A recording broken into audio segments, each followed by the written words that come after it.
သူကတုံးရတာဘယ်လိုနေလဲဆိုတော့သူ့ကိုတုံးပြီးသွားလို့ရှိရင်နောက်နေ့ကြရင်နေရထိုင်ရတာဆက်ဆက်နင်းငယ်လေးဖြစ်တယ်သိလားနင်းငယ်လေးဖြစ်တယ်ပြီးလို့ရှိရင်လုံခြုံမှုရှိသွားတယ်သိလား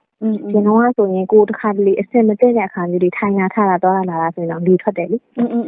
အဲ့လိုမျိုးတွေရှိတယ်ဘာလို့လဲဆိုတော့အိမ်အောင်တက်လဲကြာလာတာလည်းများတယ်ခလေးရ3ယောက်လည်းမွေးထားတာလည်းဆိုတော့လေတစ်ခါတလေအထိုင်ထားတွေမှာလေထွက်တာတွေရှိတယ်အခုအဲ့ဒီခါတုံးလိုက်တော့အဲ့လိုမျိုးလည်းမရှိတော့ဘူးဘယ်လိုပြောရမလဲဆိုတော့ကိုကငယ်ငယ်တုန်းကဘဝကိုကိုကမေ့နေပြီလေကိုနေလာတာအိမ်အောင်တက်ကကြာပြီဆိုတော့ဒါမဲ့ဒီသေးလေးတုံးလိုက်တဲ့အခါမှာကိုကငယ်ငယ်တုန်းကပုံစံမျိုးကိုကပြန်တတိယသွားတယ်အပြူတော့မျိုးပေါ့နော်စစ်စီရှိသွားဟာလာဟင်းလေးမရှိတော့ဘူးနော်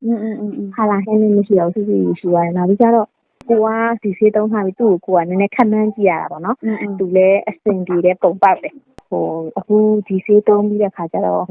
ကျွန်တော်ကကိုကအဲ့လိုမျိုးမနေကျွန်တော်ဘယ်သူတို့ကပြောမပြီးဘူးအဲ့လိုမျိုးပုံစံဖြစ်တာပေါ့နော်အခုကျတော့အဲ့လိုမဟုတ်ဘဲနဲ့ပဲပြီးသွားတဲ့ပုံစံမျိုးပေါ့နော်ဟုတ်ကဲ့ဟုတ်ဒါပဲနော်ဟုတ်